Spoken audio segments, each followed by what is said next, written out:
২০২৪-এর গণ-অভ্যুত্থান কোনো নির্দিষ্ট দলের নয় মন্তব্য করে গণ অধিকার পরিষদের সভাপতি নুরুল হক নূর বলেন, জুলুম নির্যাতন সহ্য করেও শেখ হাসিনা পতনের প্লট তৈরি করেছিল গণ অধিকার পরিষদ।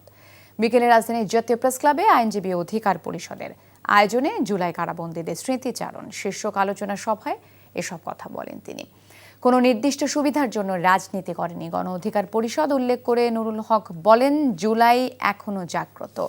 জুলাইয়ের আকাঙ্ক্ষা পূরণে সকলকে ঐক্যবদ্ধভাবে কাজ করার আহ্বান জানান তিনি। এবি পার্টির চেয়ারম্যান মুজিবুর রহমান মঞ্জু সংস্কার নিয়ে হতাশ না হয়ে রাজনৈতিক বিভেদ ভুলে সবাইকে একসাথে কাজ করার তাগিদ দেন।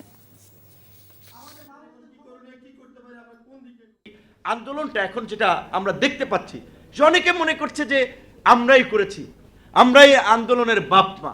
শেখ হাসিনার আজকের এই পতনের জন্য আমরাই প্লট তৈরি করেছিলাম।